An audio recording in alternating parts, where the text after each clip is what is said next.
Another piece of Lewis dot structures that kind of fits outside the norm are resonance structures.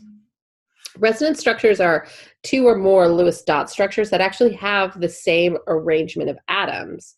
And the difference between them is just how the electrons are actually arranged.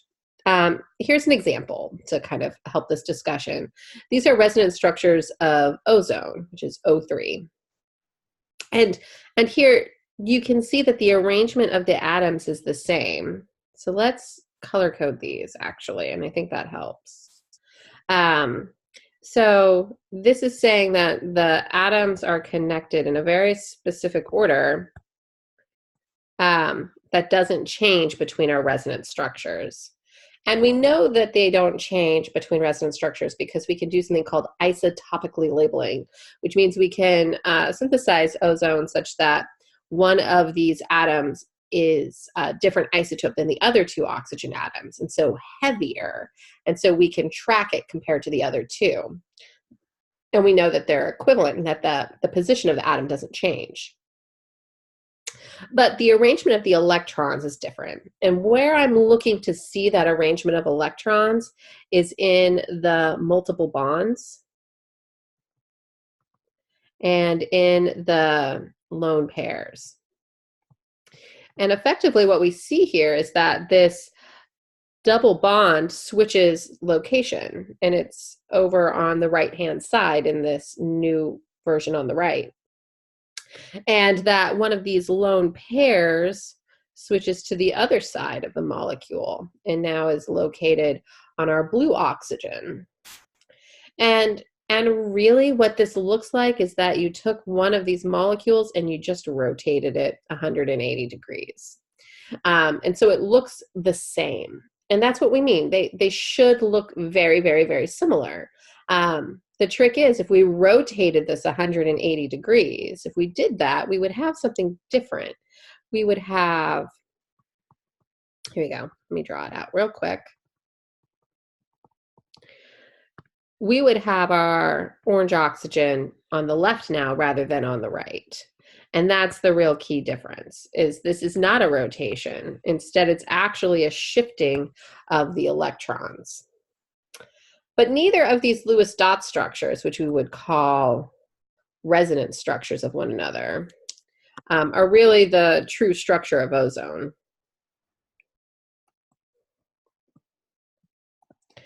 If we tried to take these two and think of the average of them, if we added them together and took the average, we could try to represent the actual true structure of ozone, which would have 3 oxygen atoms bonded together with single bonds. Let me get our color coordination scheme continued here. And they would have the lone pairs that don't change.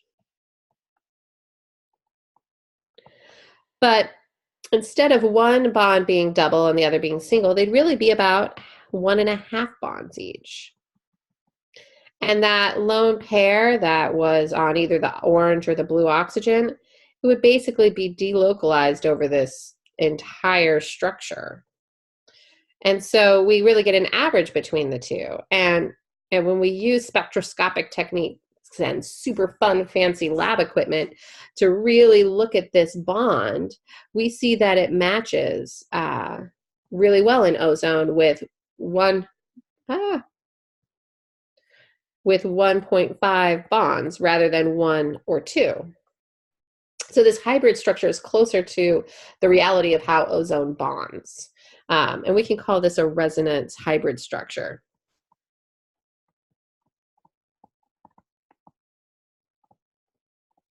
And so these really allow us to approximate what the actual structure of the molecule looks like. And another key part of resonance structures is that if a molecule has resonance structures, we actually find that a lot of stability comes with that. What's happening is that these electrons and these bonding electrons are getting what we call delocalized.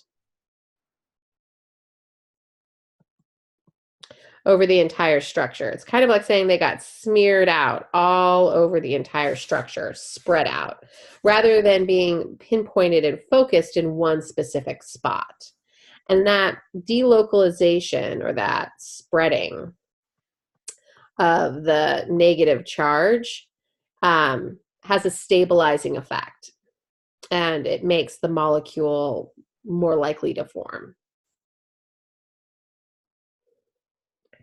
Try out a practice problem here. Try to draw the resonance structures of calcium carbonate. I'll give you a hint. There should be 3. And I will walk through the solutions to this in another video.